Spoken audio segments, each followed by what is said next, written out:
Every day, it feels like it's a new quarterback rumor for the Chicago Bears. You had people buzzing about the possibility of Deshaun Watson, and who knows what ultimately plays out with that saga, but we can safely assume at this moment that the Chicago Bears probably wouldn't be able to get the deal done there. Then it gravitated to Matthew Stafford, and we ultimately saw what happened. The Bears didn't get him. Then came the rumors about Derek Carr. And yeah, I've done videos about all of those. But now, here come the ones that bother me the most. Because this one here feels like the most realistic of what I've heard to date. Feels like the most possible, perhaps even the most potentially likely. And it is peak epitome McCaskey mediocrity all the way. Apparently, the Chicago Bears are heavily rumored to be heavily interested in acquiring Carson Wentz from the Philadelphia Eagles. That's right. My old boy from the 2016 draft. That Carson Wentz. Oh, my God. And this is what happens when you settle for mediocrity.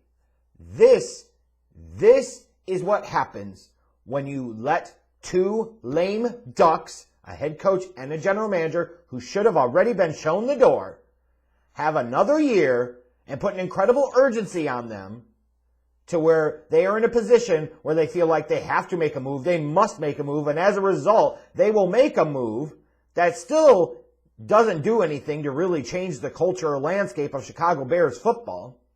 And either A, still leads to them getting fired at the end of the season anyways, and damning the next organization or the next leadership of the organization in terms of general manager and head coach to having to deal with the bullshit carrying over from the previous administration.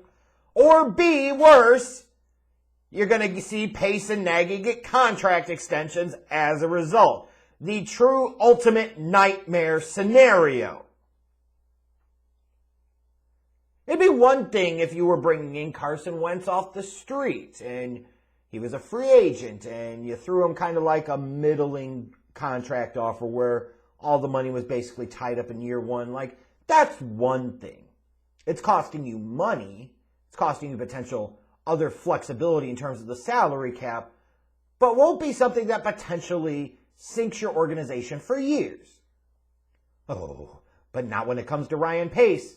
We know his history. When it comes to draft, when it comes to big moves, the guy says, no price is too small. I will panic and get fucked in the process in order to get done what I feel like has to be done.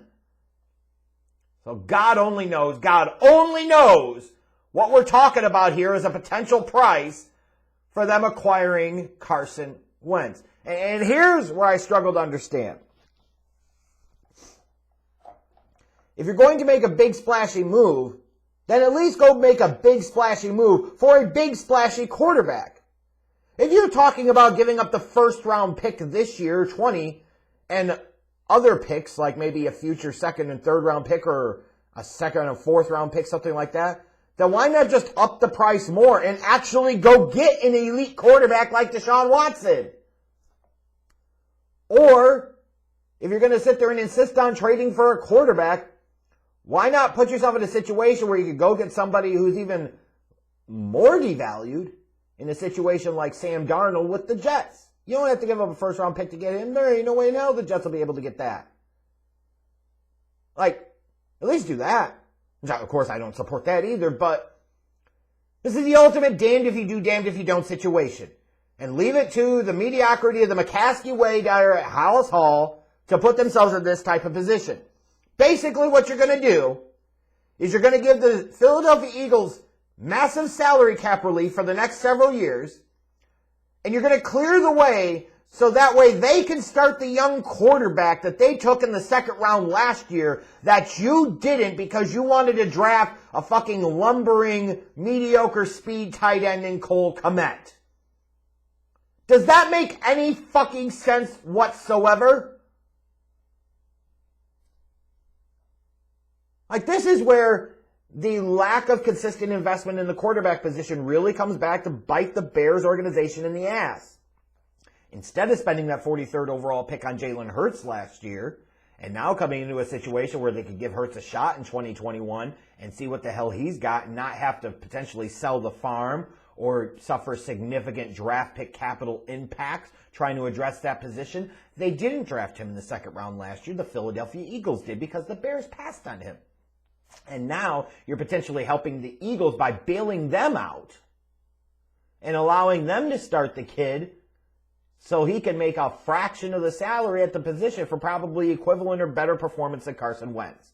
Tell me how the hell this makes any damn sense whatsoever. It doesn't. It just doesn't. This is typical Chicago Bears stupidity of the nth degree. Like, you don't go out there and trade to get your quarterback situation fixed. It's just not what you do. And yet the Bears just can't fucking help themselves. It goes back to what I talked about in the Derek Carr trade video. Desperate equals dumb. Desperate teams make dumb moves. The Bears are desperate and run by dummies. So no surprise, they would potentially consider a really dumb move. And even if you sat there and told me that this doesn't involve the 20th overall pick and it involves maybe a second rounder this year and a conditional second rounder next year, a la an Alex Smith trade from several years back, I would say no.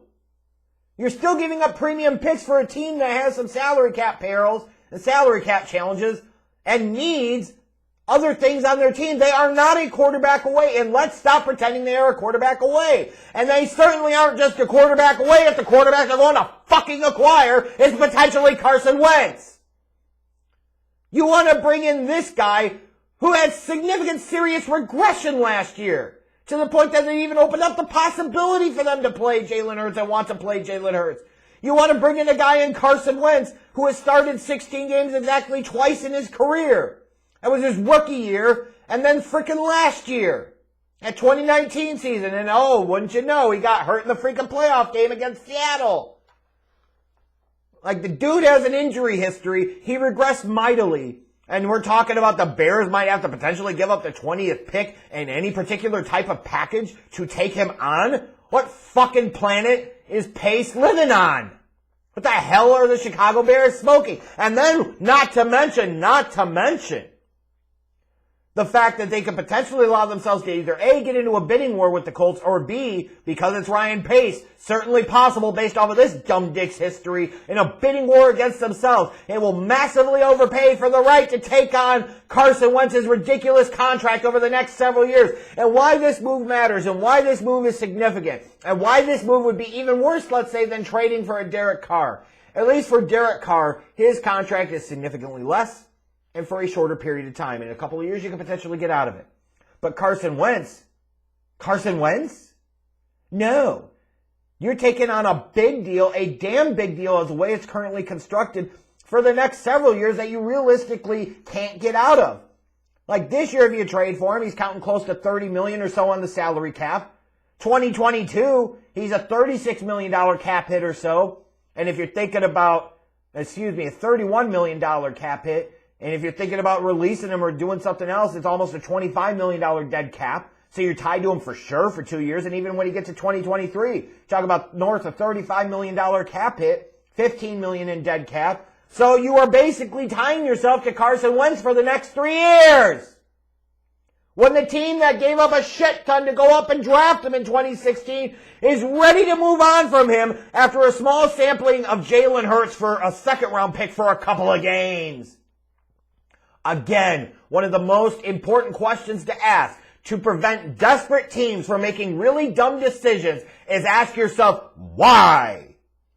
Why do you think this guy who regressed mightily in 2020, this guy who, when you look at inaccuracy and bad throws, is every bit as bad in 2020 as Trubisky was, and I think statistically, analytically worse, Why would the Philadelphia Eagles, who have invested so much in him, want to move on from him now? Even after they fired the head coach that apparently was the problem, brought in somebody who was supposed to be the Wentz whisperer, now they're still thinking about getting rid of him. Ask yourself, why?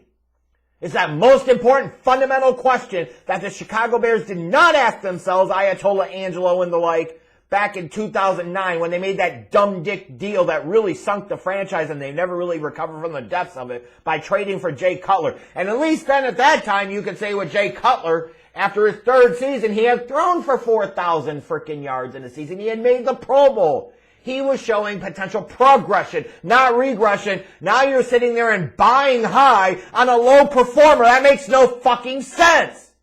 And at a significantly high cap number that you'd be tied to for the next several years. You really want to sit there and tie yourself to the quarterback that Philadelphia can't wait to get fucking rid of? Like, am I the only one here that thinks that makes absolutely no sense? Am I taking crazy pills here?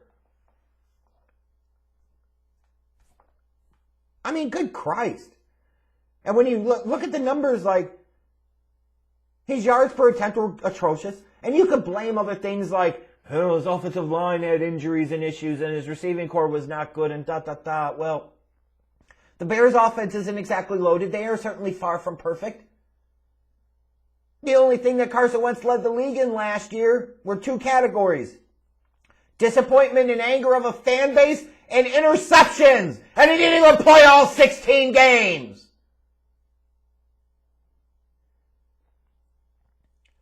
I mean, good frickin' Christ. And no, if they come out and actually do this deal and they didn't have to give up a first-round pick to get him, that doesn't make it a good deal. Stupid is as stupid does.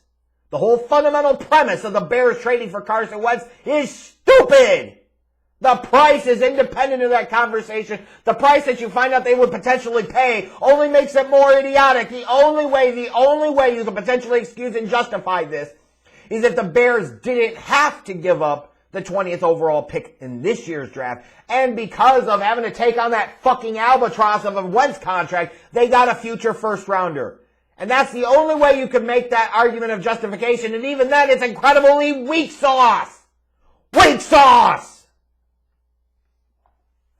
You draft and develop your quarterback. And why in the fuck did George and Ted allow this to happen?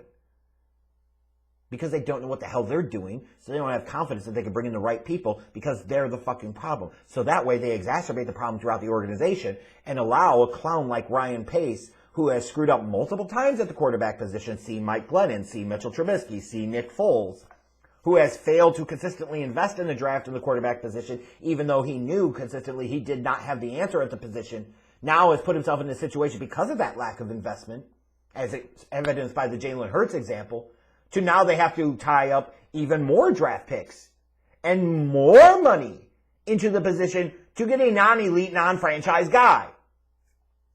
It's Jay Cutler fucking all over again.